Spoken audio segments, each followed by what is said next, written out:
Welcome to our final class. Thank you for coming. So today we're going to discuss collective depression. And the main word is collective.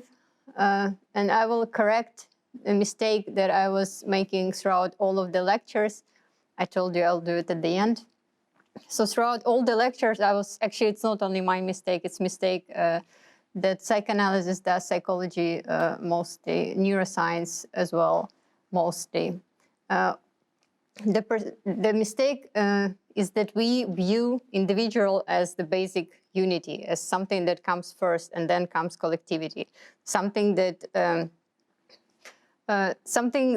we might claim that collectivity or sociability is a quality of individual, but we still start with individual as separated entity, as though we can take it out from the from social body and consider it as something independent. And this is what neuroscience is perspective.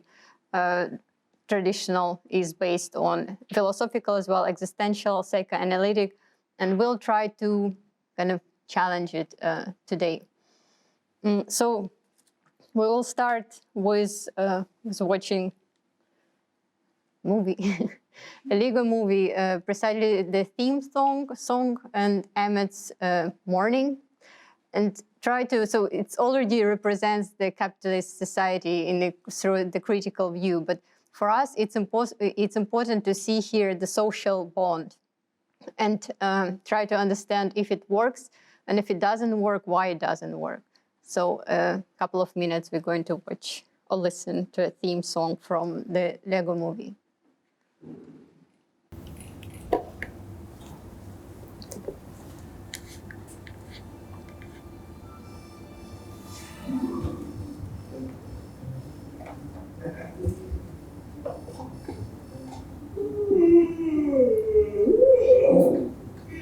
Morning, Buckets. Good morning, Bobby. Morning, Mom. Morning, Stephen. Good morning, Floor. Ready for play. Ah, here it is. Instructions to fit in, have everybody like you, and always be happy. Step 1, breathe. Okay, got that one down. Step 2, greet the day, smile, and say, good morning, City.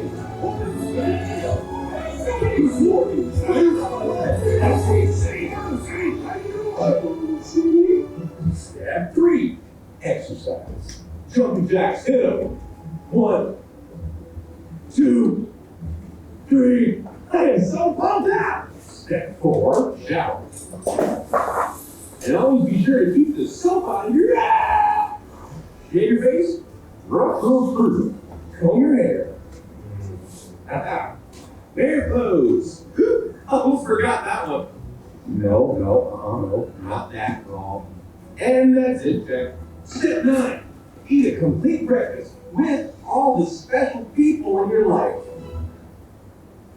Hey, Blanky, what do you want to do this morning? Watch TV? Me too.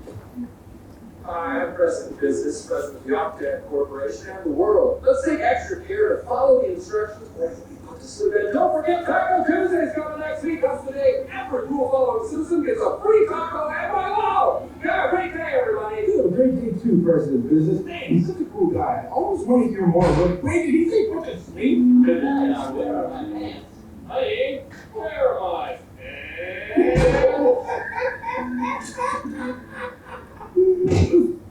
What was I just thinking? Step 11, greet your neighbors. Hey, Joe. Hey, Joe. Oh, hey, Surfer Dave. Hey, bro. Oh, good morning, Sharon. Oh, hey, Jasmine. Dexter. Angie. Loki. Bad Leroy. Fluffy. Fluffy Jr. Fluffy Sr. Jeff. Yeah. Step 12, obey all traffic signs and regulations. Step 13, enjoy popular music. Awesome. Oh my gosh, I love this song.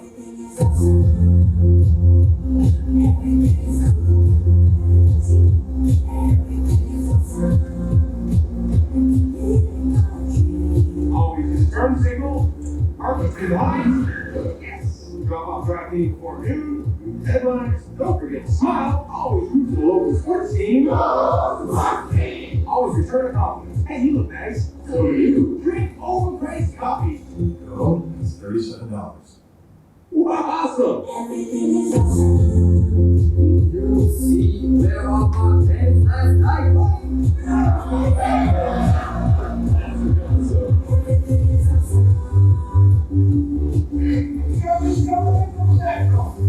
Okay, thank you. I have a little clear and order.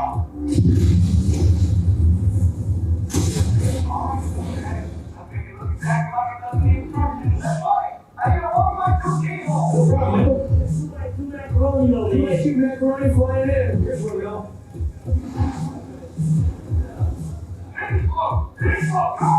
Yeah, Roger.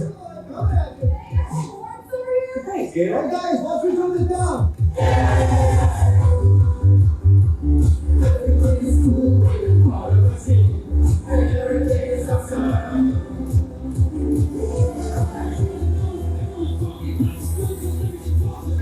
So good right now. I can sing this song for hours.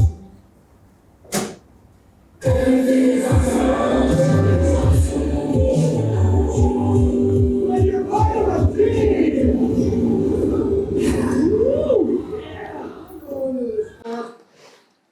So, in my view, there is lots of critique here already of everything. But for us, what is important is a critique of consumerism, capitalism, and of this imposition of positivity. And there are following words in this theme song: that everything is awesome when you're part of a team, or everything is better when we stick together. But paradoxically, even if they sing this song for many hours, there is no togetherness, there is no social bond, there is everything, all the instructions that supposed to constitute this bond, but paradoxically it's kind of missing. And in my view, it is missing precisely because the traumatic core of sociability, of social bond is not recognized. So what is missing there is, you might say, collective depression or collective trauma, the recognition. So by trying to avoid it, by trying to directly kind of connect to each other through imposing this positivity and through avoidance of negativity, they're kind of missing the actual social bond. We'll try to recover it. So collective depression is normally used in research and within the medical discourse, not the way I'm going to use term collective depression. So I'm trying to challenge, as you understand, that the normal understanding of collective depression and collective trauma.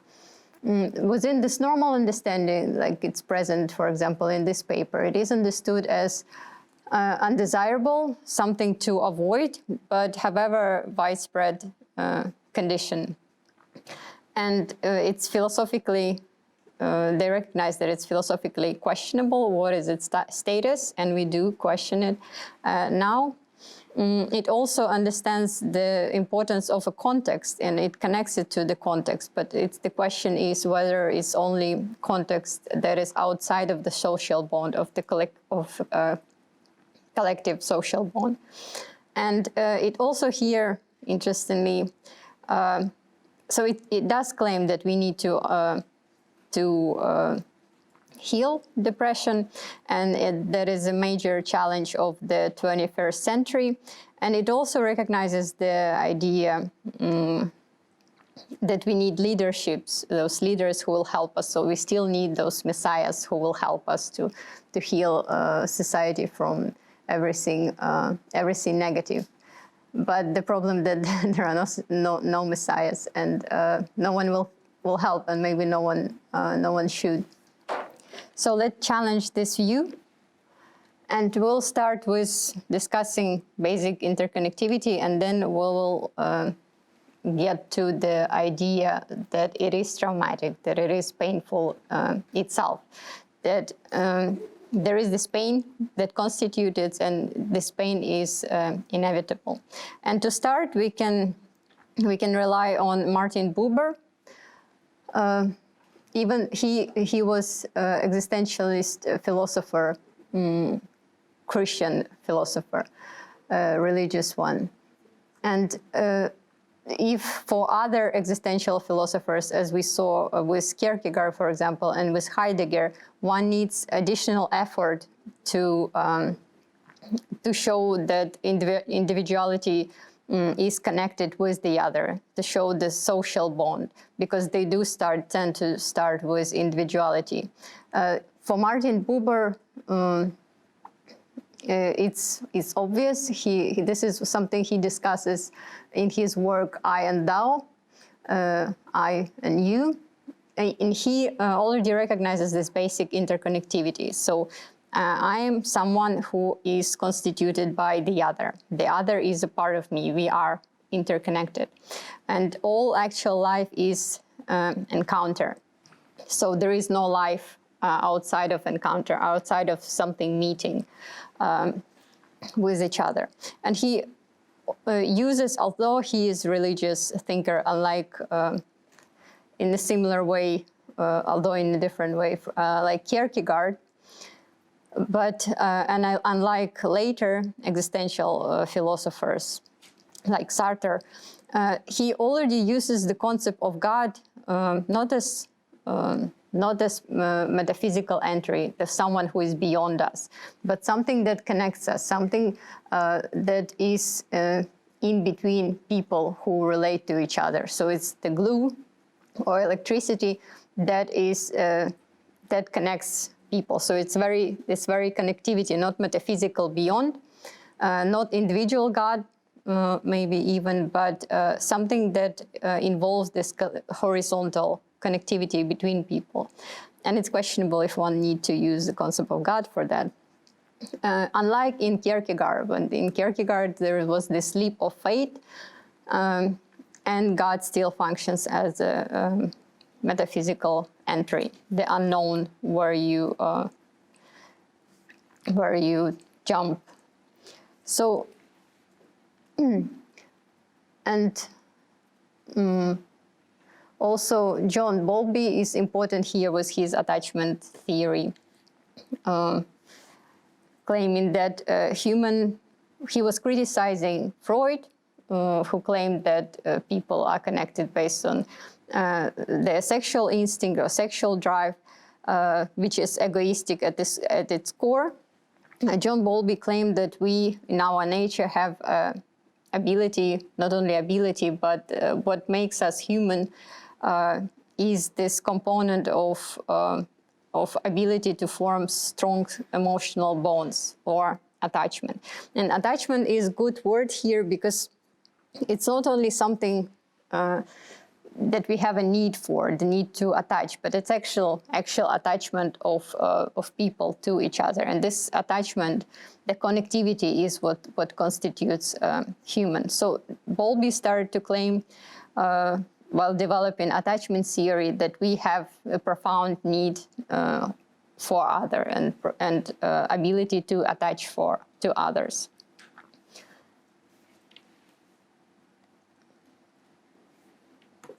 And more recently, within the scope of social cognitive neuroscience, Bowlby ideas were actually confirmed, and even in a more radical way than Bowlby was suggesting. For example, Jackson Mitchell, in his research on mentalization, claimed that when we are left to our own devices, when our brain is left to its own devices, the human brain appears naturally to engage in social cognitive thoughts, meaning that our thinking, our mode of thinking by default is pro-social. So when we're not engaging in goal-directed thinking, we are thinking about others.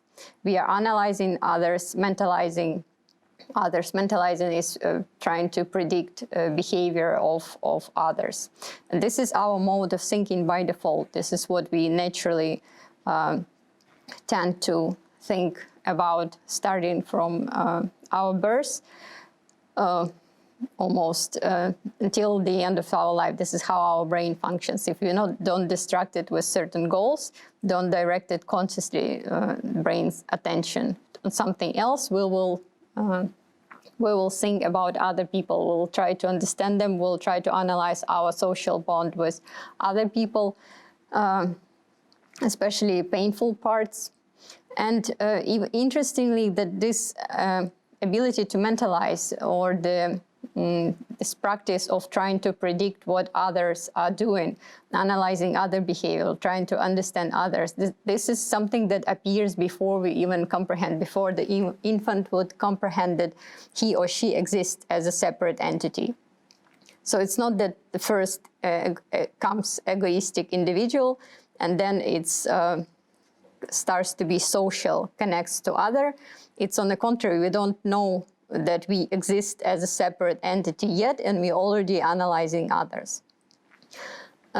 So others exist for us paradoxically even before we exist, before we have understanding of ourselves as a separate individual. Also, more radically, Matthew Lieberman, in his book Social, Why Our Brains Are Wired to Connect, which was recently translated to Russian and which you can get from Никто не спит, was my introduction. Matthew Lieberman claimed that love and belonging, building his thought on and his research as a social cognitive neuroscientist on Bowlby's idea on attachment theory. He claims that it might be seen as a convenience that we attach to others, but it's actually biological need. It's profound biological need. That thirst for connection with others is something that we need for our survival. So in his research, he also came to idea that thinking about others is a basic mode of our brain. And he claimed that we might consider a separate brain as the instance of interconnectivity between other brains. So it's not separate entity, it's directed towards the other. It is the instance of connection with others, not separate, that comes first as a separate entry, and then sociality adds to it. It is sociality, social entity as such. So he even inverts Maslow pyramid of needs. If in Maslow the basic needs are physical needs, so something, the needs that we need to they need to be realized in order for us to survive, like physical needs are needs for shelter and need for food. It looks for us that those are basic, and this is something that we need for our survival.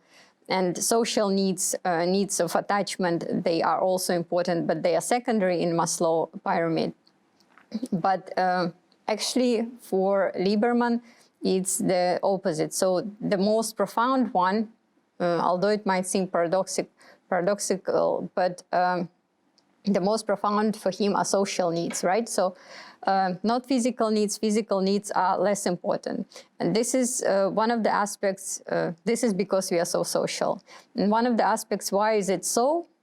It's because human babies, infants are born premature, and they need a lot of time for someone to take care of them. So if they won't, if we don't have this ability to be attached to each other and to take care of the other, we wouldn't survive. So it's the caregiver who provides, who satisfies those physical needs during the long period of our infancy. And therefore, according to Lieberman and according to Bowlby, this biological need for the connection, thirst for connection with others is biologically more important for us than, for example, the feeling of hunger to satisfy. And this is not only for infants, it kind of stays, not kind of, but it does stays without this priority of social needs. It stays with us throughout all our lives. The problem with Lieberman and the problem with Bowlby is that for them, even though Lieberman claims that the separate brain can be seen as only instance of connection with other, the problem for them is that they still see individual first, they just claim that social needs are basic for them. So it still first comes the individual, but it has a need, or he or she has a need for connections with others. It's still not it's still priority with individual, just with the emphasis that we need the other. And what I'm trying to do is kind of reverse this perspective to see the interconnectivity first, and then subject as a separate entity, something that is secondary to this basic interconnectivity. Yeah, sorry for those who doesn't know Russian. So this is just to say that the deepest desire is desire of a social bond. This is something that the dearest one is the one that is at the basis of Maslow pyramid. And more radically, Donald Winnicott, I know some of you know what does it mean, that there is no such thing as a baby.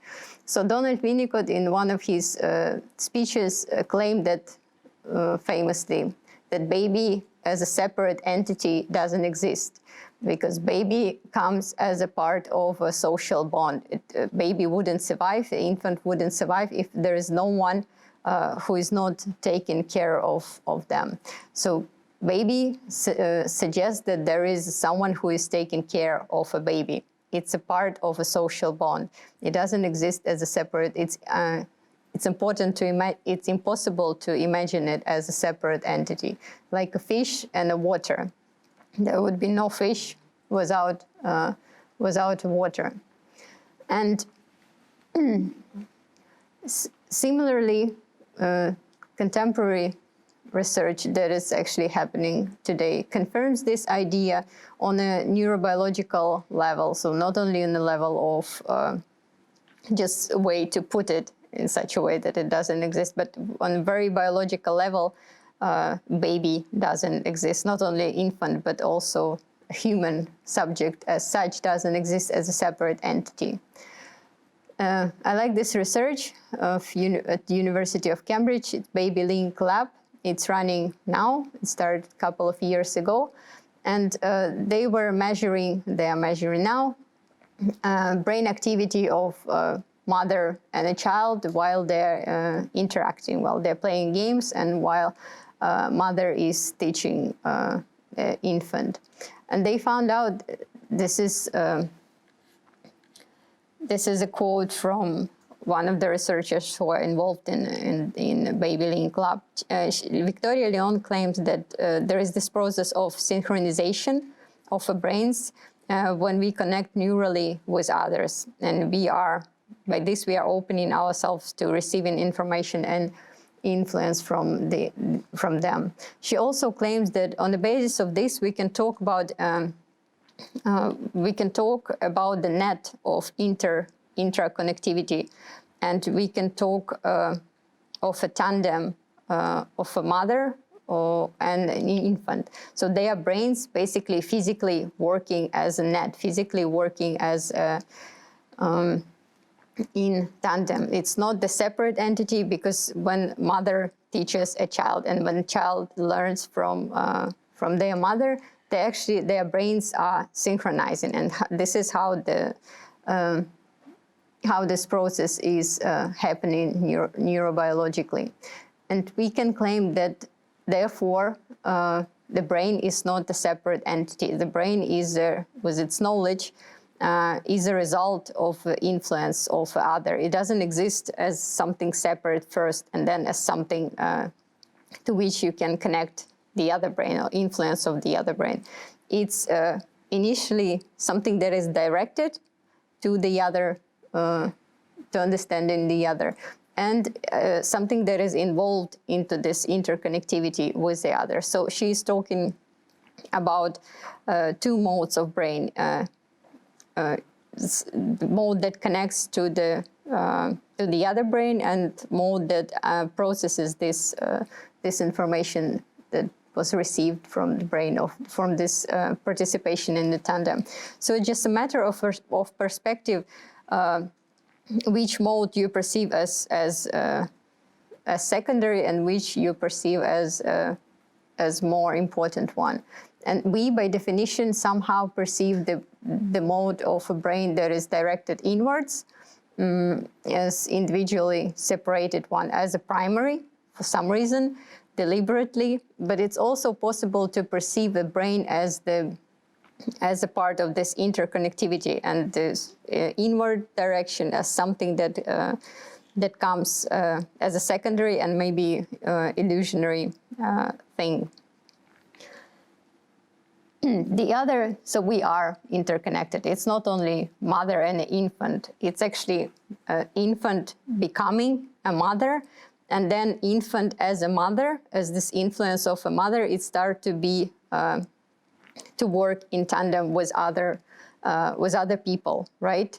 But it's already a tandem by itself because a mother, it participated in initial tandem with the mother. So it's like a Lego bricks, right? We can separate them, we can see them as a separate entity, but it just doesn't make sense. They by themselves, they don't make sense. They are separated, but they are part of a certain set. You can change the set, but it's if they are outside of a certain set, it's not a Lego brick.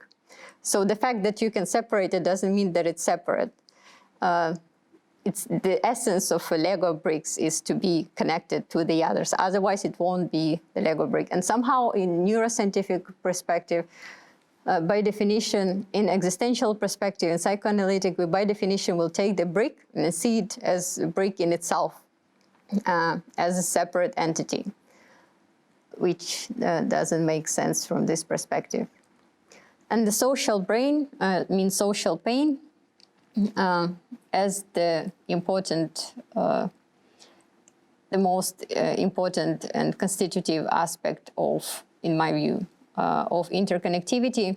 So it is defined as experience of pain as a result of interpersonal rejection or loss, such as rejection from social group, bullying, or the loss of a loved one. So basically, to summarize it, one can summarize it in a phrase, love hurts. Social pain, and this is also Matthew Lieberman research, is, according to him, because social need is the most basic need, we do feel social pain that connected with this need not being satisfied is the most intense one. And we know it probably from our experience that the most intense social pain, if we'll try to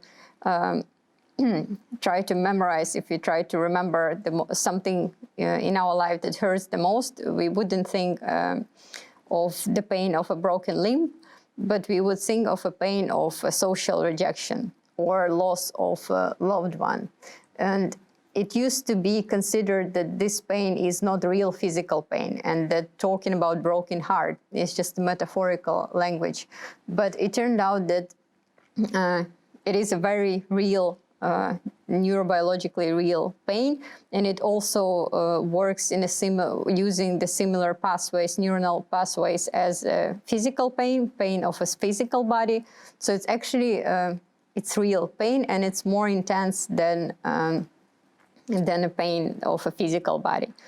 So Matthew Lieberman is talking about social body by analogy of a physical body. If the purpose of physical pain is to preserve the coherency of a physical body, the goal of a social pain, our ability to feel social pain is that it's so important for us to preserve the coherence of social body. And we might claim that it is constitutive for our sociality because we know that others are important for us because we have ability to feel this pain. Otherwise, without this pain, without at least certain amount of pain, we wouldn't know that others are not so important, are not important to us. And in Lieberman view, social pain is a mechanism involved in preventing physical harm.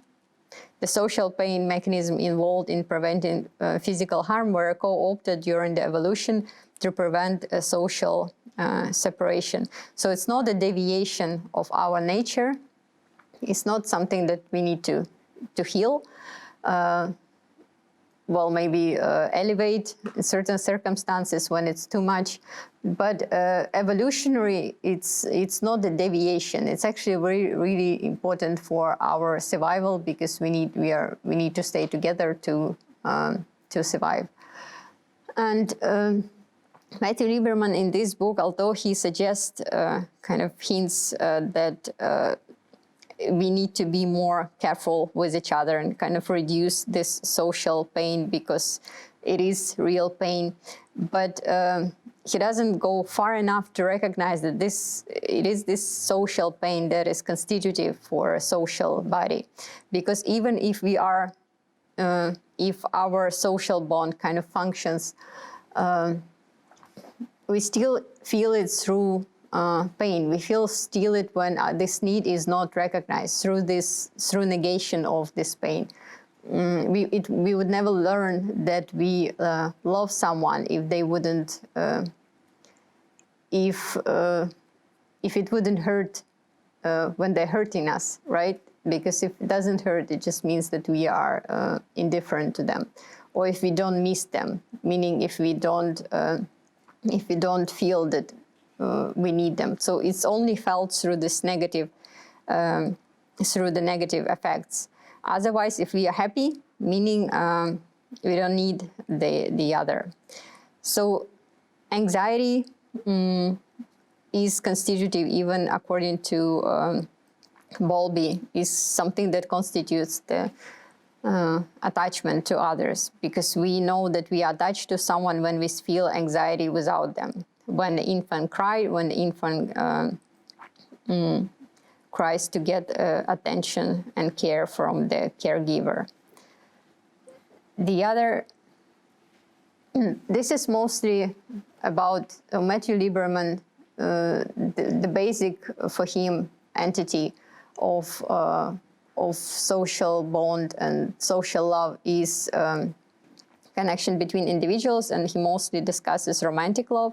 But it is possible to use his conclusions and to apply it to the concept of common love. Common love is a concept of Michael Hart and Antonio Negri. And what they're trying to do, to take the concept of love and to apply it to philosophy and politics. Even though normally the concept of love is romanticized and it's reduced to, especially to romantic love in our culture, it's reduced to a couple.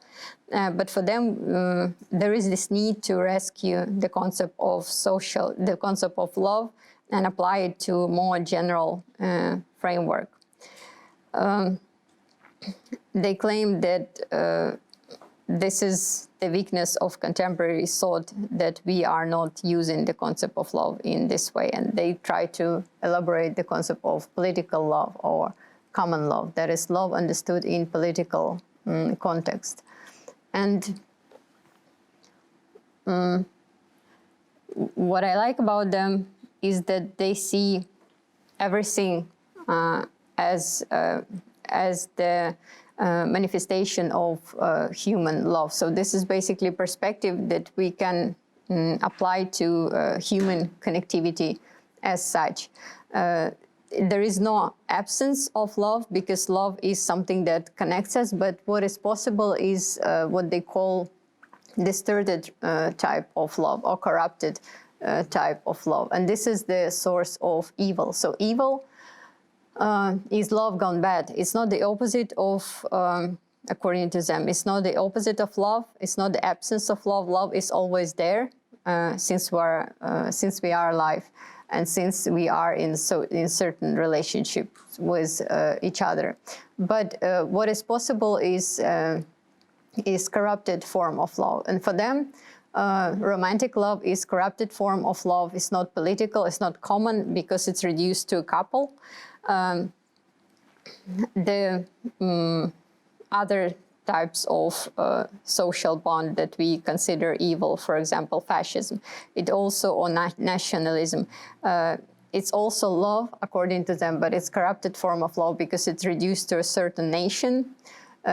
religion, like Christianity, is also corrupted type of love because it's reduced to those people who belong to this religion or to a certain confession.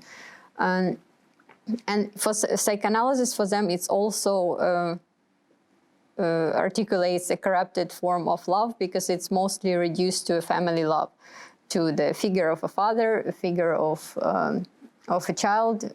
So it's something that is reduced to a family with a father as a central figure of it.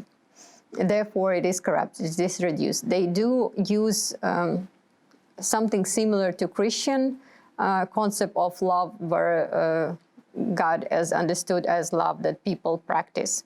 That is actually a practical act.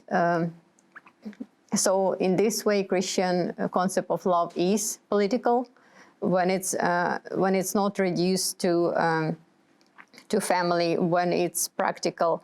But at the same time, it is corrupted because it's reduced to this certain particular religion.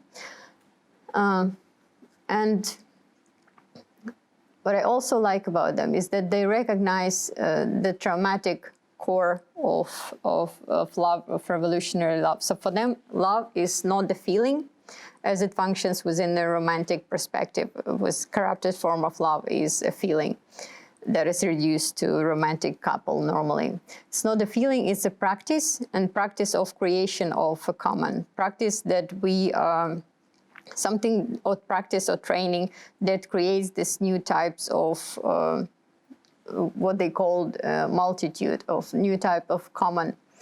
And this process is not particularly pleasurable, and it's, according to them, it's traumatic. So this revolutionary process of, it implies abolition of identity. It's monstrous, violent, and traumatic is the process when you're losing yourself. And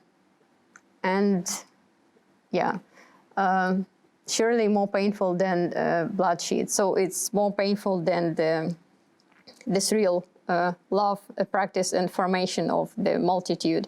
It's quite traumatic because it's not reduced to a certain identity. It's not reduced to a certain community that forms around a certain identity, but it's a recognition of, sincere recognition of otherness of the other.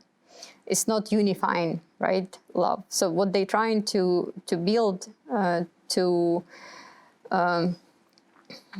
the idea they are trying to come up with is that it's not the romantic love, it's not only a feeling, but it's actual feeling that we articulate to feel good about ourselves, that we love others, we love the world. They're actually everyone. They're actually trying to see how it's supposed to function practically. And on practice, it's not necessary, not only not necessary pleasurable, but necessary traumatic activity. And to explain this, we can start, we can actually try to put this whole perspective into the psychoanalytic perspective, and this is what I do. Even though Freud initially fits in his conventional understanding, he fits really well with conventional understanding of individual that come first, an individual as someone who strives for happiness and for pleasure, and as the one who is egoistic and narcissistic. And then he kind of, we'll see it later, then he becomes a part of society. But there's also other Freud, I will show you, that suggests some thoughts that contradicts this basic perception of Freud. So this is a basic perception of Freud based on the pleasure principle, the program of pleasure principle that defines individual. Basically, that individual is someone, for Freud in this perspective, who wants to satisfy, who wants the satisfaction of happiness, and he wants to, or she, retain, preserve this happiness. So this is Freud of a pleasure principle. And he's quite utilitaristic, right? Because what defines the goal of life of individual perceived in this perspective is the pleasure principle, is the maximization of happiness and of joy and avoidance of pain. For this Freud is the basic program that defines our life. We are egoistic, we want pleasure, and the next one. So this is Freud of pleasure principle, but the Freud of a death drive, the later Freud that Freud starts to develop his concept of death drive in Beyond the Pleasure Principle book that was published in 1920, when he adds and tries to develop the idea of a death drive that contradicts the basic pleasure principle idea. So in accordance to the first one, more conventional Freud, which is based on the pleasure principle, there is first subject. Subject is egoistic.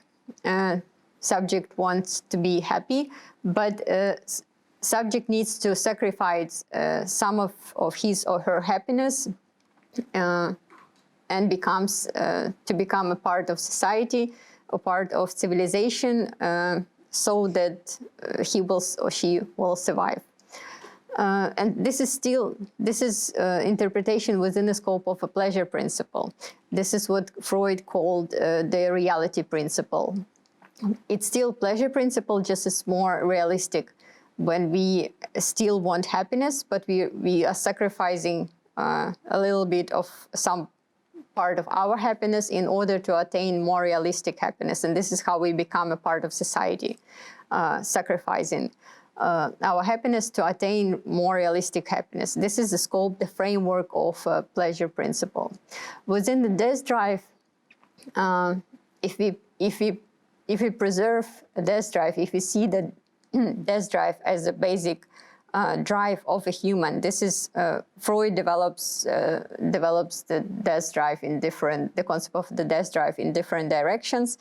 But the one that is mostly interesting for me is the one where he sees it as a masochistic tendencies, as the tendencies of self-destruction, as the tendencies of compulsion to repeat traumatic behavior and traumatic thoughts. This is the traumatic core of our being, and we saw that in Lacan. Death drive can be seen as, and basically in Freud, in some instances, it is death drives that can be paradoxically seen as something that defines human subject, something that defines the goal and the program of a human subject, not the pleasure principle.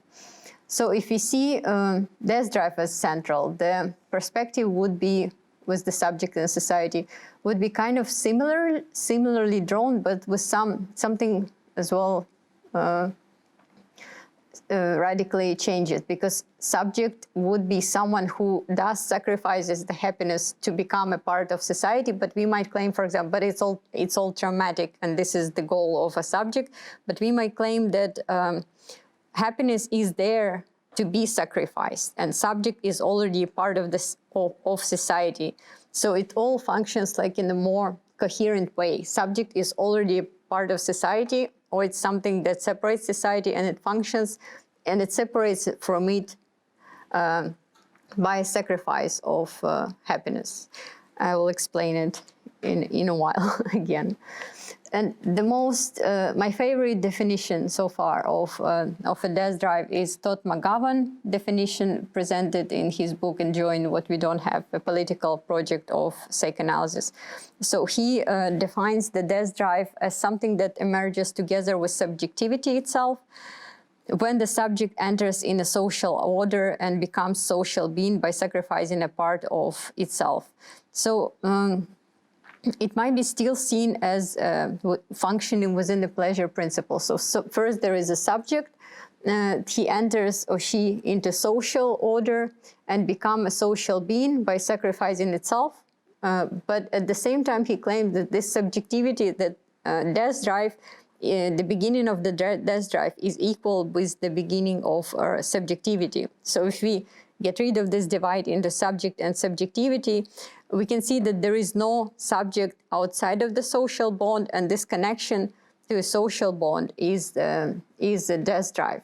So not only, you might claim from here that not only a subject is structured as on the basis of a death drive. It's not only the basic drive of a subject, the death drive, the self-destructive one, but it's also might be the characteristic of sociality and social bond as such. Social bond that precedes subjectivity or subject is also driven by the death drive. And if subject is equal to the death drive, the beginning of the subject is, there is no subject without the death drive, right? And if this death drive is the fact that subject sacrifices itself to the sociality, we might see this process in retrospect, so retrospectively. A subject exists as a sacrificing itself to the sociality. The easier way to put this is to claim that subject or subjectivity, our understanding of ourselves as separate beings, is just a mode of functioning, maybe more efficient, but it's question inefficient in what way. But our own subjectivity is a way of functioning of sociality, maybe more efficient, maybe just different. So we are not separate, but as a separate being, as those who are sacrificing happiness or itself for a sociality, are functioning as a part of this sociality. And this sociality precedes our maybe illusionary separatedness from it. Let's discuss it more. Yes, so the problem is that it's not recognized. This traumatic course is not core of our sociality. The sociality is driven by death drive. We do tend to think that it's driven by pleasure, by the pleasure principle. And in both psychology, conventional psychology, and critical psychology, McGovern criticizes critical theories for not recognizing death drive as constitutive for sociality. So what we want, not only in Lego movie, what they want is to get rid of this negativity, and then we have this illusion that social bond will be established on a basis of everything positive. So there is this need to reduce, to get rid of destructive processes, of negative processes, and we perceive social bond as established not on the negative processes, but in those positive feelings. But according to McGovern, it is constitutive, it is irreducible, and not only conventional psychology see the individual happiness as a goal, but also critical psychology perceive it as a goal. But the goal for critical psychology would be collective happiness, and the goal for, we know already, for mainstream psychology, conventional psychology, the goal would be individual happiness. So bright side of individual life. So none of them recognizes, neither critical psychology nor mainstream psychology recognize the traumatic core of individual and the traumatic core of sociality. And paradoxically, by trying, as we know, by trying to get rid of this traumatic core, they might be getting rid of the something that they want to constitute on the basis of those positive, exclusively positive characteristics. And they are missing the very constitutive core, which is traumatic. So for critical theory, it's still set present. The present is set, but we are going to be, even though they do criticize this positive, toxic positivity, what we might call today, as something that contradicts a revolutionary spirit, but they do destigmatize those negative affects, expecting in the happy future for humanity. So they do still, same as conventional psychology, they still expect the future without the death drive, the sociality without the death drive, and negative, which is negative effects. They do recognize that we need them now, we need to feel them now, those negative effects for the revolution. But later they'll be gone, maybe after capitalism or something. Marcuse, for example, I think you saw this one already, while criticizing conventional psychotherapy because it adjusts to sick civilization, it claims that psychoanalysis on the psychoanalytic theory, on the contrary, as opposite theory to mainstream psychology, it recognizes that that sickness of individual is caused by sickness of civilization. So what they are trying to do, they try to cure civilization, not the individual. So if conventional psychotherapy, and this is their critique, the critique of critical psychology, critical theory, that we shouldn't heal individual, trying to make individual happy, because this would mean adjusting them to unfair, to the unjust society. But on the contrary, at the same time, they're healing the whole civilization, trying to make the whole civilization happy, which is not necessarily better. So in both cases, in critical theory and critical psychology and in mainstream psychology, the destructive core, traumatic core of individual and society are not recognized. According to Marcuse, today this would mean the curing of a patient, would on the contrary mean for the patient to become a rebel or martyr, which is a kind of a same thing. But it's still, as we'll see in a while, it's still temporary. So for critical theory to cure someone, to cure a subject, it would mean not to adjust them, but to make them rebel or martyr. Martyr, which is something that manifests negative effects, right? Manifests suffering, not someone who doesn't suffer. But it's also temporary during the time of revolution. And Marcuse would claim, would expect this society without the pain, without something as heaven on earth, still preserves this idea. So they don't stigmatize negative effects in present condition, but they do stigmatize it for the future. They do expect this social bond that won't be based on negative effects, on death drive in the future. They see death drive as not constitutive, both, but as something to get rid of. And similarly, most recently, Adriana Cavarero, similarly to critical theories, she claims that let us be happy, but publicly, politically together. So not instead of, still want to be happy, but instead of individually, we now tend to desire this, the happiness together. And this is the switch, the difference between between mainstream psychology and critical psychology, between mainstream ideology and critical theory. They both want happiness, so they both stigmatize by this, stigmatize and don't pay enough attention, don't see traumatic core as constitutive, but one wants happiness for individual and the other wants happiness for collective as such. But both are impossible. Same as this individual happiness, it doesn't recognize the aim of individual happiness doesn't recognize the subject as such, and the aim of happiness together doesn't recognize togetherness as such. My favorite type of psychoanalysis is, this is the concept that was developed by Russell Jacoby.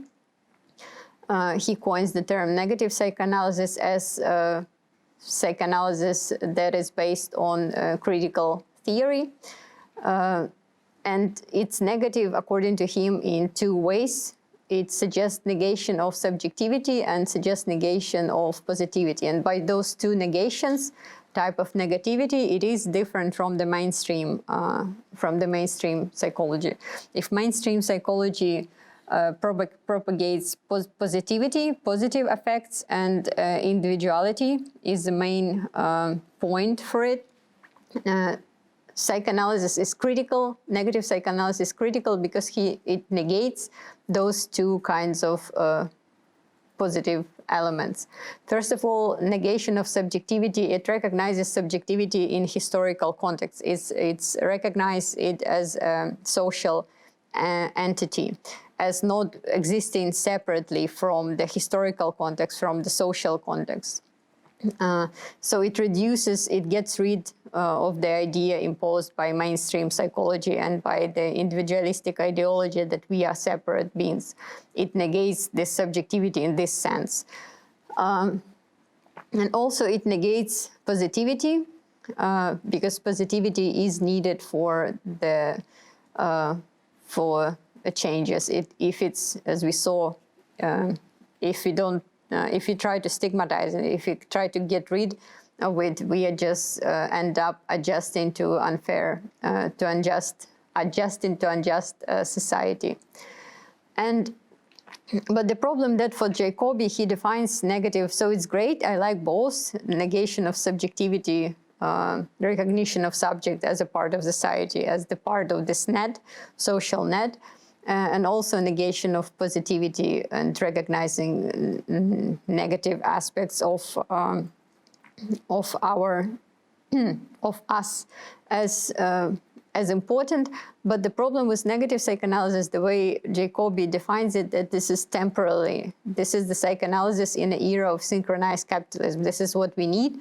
Those two measures, especially the second one, negation of positivity, this is temporary. This is kind of psychoanalysis that we need to overcome capitalism or synchronized capitalism. And still this suggests that in the future, it won't need it. So it kind of recognizes the traumatic core of subjectivity and traumatic core of sociality, but only temporarily, only as a temporary measure. And later it suggests by this that there's going to be sociality, social bond that is not established on the core of traumatic, upon the traumatic core. And there is something positive within the, on the contrary, established on something positive, which is impossible in my view. This is my favorite quote again, how he defines the negative psychoanalysis. He juxtaposes it to the contemporary for his time, and something that we saw in the Lego movie, to the pursuit of joy, amusement, desperados hunting for pleasures in amusement park of life. This is what we are turning into, or turned into. And critical theory and negative psychoanalysis goal is not to succumb to the lure of this chase. And for this, we need to plumb the psychic depths of sounds of sadness and revolt. So to listen to a sound of sadness instead of being disillusioned by, instead of being subjected to the fantasy of joy. And this is how the revolutionary society would be established according to critical theory. And now, but the problem is again that for Jacobi, it's only temporary measure. For me, it's a permanent. Negative psychoanalysis is a psychoanalysis for subject as such, not for a revolutionary subject, not only. And this is now, this idea of a traumatic core, of mouring and of grief, of those negative effects as constitutive, is now widely recognized. For example, Cindy Milstein, in her book Rebellious Mourning, she claimed that that it is this pain and sadness and grief that are a weapon that we need to, that is formative for communities, something that it is the shared sadness that constitutes community. This is not something we have to hide, but actually use it to constitute the community as such. So it's destigmatization of sadness that we tend to hide. And on the basis of it, we can actually sharing collective mourning, we can form the rebellious community. But in her view, it's still still within this pleasure principle, because it's still for reducing the pain. It's still for at the end there's going to be at least less pain. Still not recognizing that maybe at the end, if the community is if it's a real social bond, then it's going to be more pain and more ability to enter pain. And in my, this is Dwayne Russell idea that actually, this is promo also for our joint course on real love in Q2 next academic year. So he has this recognition of a traumatic core of sociality, precisely of a compassion, anxiety of compassion, which, as he claims, is more fundamental than castration anxiety. So the basic anxiety of human being, and it is this endurance or through suffering, and not the joy and happiness that might constitute, that should be seen as something that constitutes this compassion, joint passion, paradoxical union. And it is the union, social bond is paradoxical. It's not based on happiness. It's based on simultaneous feeling of suffering. And it's something we actually endure, not enjoy. This is some of my thesis. So for me, the death drive is not only constitutive for individuality, as we discussed, but also can be seen as a constitutive property of sociality, especially if sociality is something that precedes individual. And if we start with considering sociality and social net, something that produces a subject and not produces and still keeps subject within itself, it is constituted, we might claim, on a destructive. The core of sociality is destructive. Sociality, connectability of humans as such. Sociality is driven by the death drive and the painfulness of our interconnectedness with the other.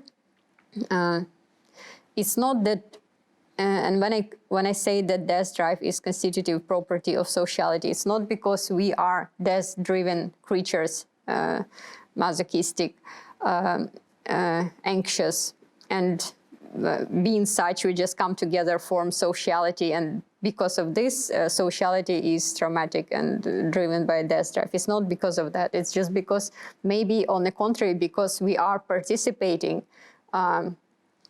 in this, because we are parts of this death-driven social bond, we are, as such, we are also driven by death drive. Not because we start from individual quality is the death drive, constitutive quality is death drive, then we put those people together and each of them is driven by death drive, and this is how a social bond is death driven. No, it's just because the social bond, if we start with it, is death driven, and we are subject by participating in it, by comprehending ourselves as a part of it. And this very process what gives us a quality of death drive. So because we participate in it, we are secondarily subject, and on our death drive, individual death drive is only secondary and it's never separate. And in my view, following this, the future of a social bond and what constitutes and the past of the social bond is not a real social bond. It's not joy. It is social pain, and to carry more social pain, to be able to endure more social pain, not shared happiness as we would like to, is something that constitutes this revolutionary solidarity. Meaning, the better, the worse is the better. So, and it's even on an intuitive level, to the real social bond is not when we're happy together, because when we try to be happy together, we don't recognize each other. We just don't see each other. If we expect that this is the social bond, but in romantic relationship, when you want to be happy and you kind of looking for this happiness that it's never there, and you think that it's just the wrong partner or something, and you because you expect that this is supposed to be constitutive for your bond, but actual bond doesn't. It's never happening because you are expecting the wrong core of your bond. Why? Actual recognition of the other is that when you share your sadness, someone who is close to you is someone who can endure your sadness, who can be compassionate, feel this, endure the passion together with you. Someone who, and we don't understand other if we don't understand, if we don't, if we ignore their sadness, if we ignore their suffering, and if we don't suffer as a response to their suffering, of course. And the problem is that ideal social bond, if we consider this, that is death-driven, that is traumatic. The ideal one is when we so sad and when we so suffer that we basically die, and this is the real love, right? But this. The ideal type of social bond is not, it doesn't exist because we wouldn't exist. It's just the ideal. But it is a core. It doesn't mean that if you can't embody this ideal type of social bond that it's not a core of it. Core in psychoanalysis, core of a subject is traumatic, and when we coincide with our core, we basically don't exist. We die. We exist because we don't coincide with our traumatic core. But it is still a core, this ideal love where we so sad that, that we die and suffer so much. But we can still, in my view, the progress, so to say, would be to learn how to endure more suffering of the other and be more sensitive to the other, not recognize less and less of the suffering of the other. And yeah, this is according to me. Negative psychoanalysis is not the temporary psychoanalysis that exists during the time when we need to fight capitalism, but psychoanalysis for human as such, because human is death-driven creature. For those masochistic, self-sacrificing martyrs who are plumbing the depths of sadness and discover themselves in solidarity. So it's negative psychoanalysis that recognizes, that doesn't try to get rid. It's not practice, it's mostly theory. The way Jacobi talks about negative psychoanalysis is critical theory, not practice. But it's something that recognizes, it's type of psychoanalysis that recognizes that we are not function in accordance to the program of pleasure principle that much, and we want to, and within this perspective, we want to get rid of everything destructive and then just be happy. And at the end, what we have is the society that we saw in the Lego movie, because it doesn't work. There is no individual, there is no social bond. But this kind of psychoanalysis that recognizes that we are death-driven, sacrificing, needing others more than ourselves, and ready to suffer for the other, and recognizing that we are the part of the traumatic core of participation, of being involved in the society. And it's not temporary, it's like for as long as human will not destroy themselves by recognizing it. And the last thing, to come back to the Lego movie, where everything is, not the last thing, almost last thing. To come back to Lego movie was everything is awesome when we're part of the team. When we consider etymology of awesomeness, and precisely the word "awe," so it has this connotation that it's not the pleasure, something just cool, but it also, if it means fear and anxiety, pain, and grief, or depression, and collective depression especially. And all as this even religious notion, but not to a supreme being, but to just to other. If this is what is meant, but everything is awesome when you're part of the team, then yes, then the awesomeness is something that was lacking there. Precisely the recognition of the other and the feeling of grief that you share with the other would fix. And it actually did fix, spoiler, a problem with the social bond in the Lego movie. And the last thing to explain why some of you know secretly, why the safety pin is the symbol of this course. Because it pierces, it's sharp, but it is traumatic therefore. But by traumatizing, it kind of connects. Other idea that it's open to new, new traumatic possibilities. Okay, that's it for this academic year.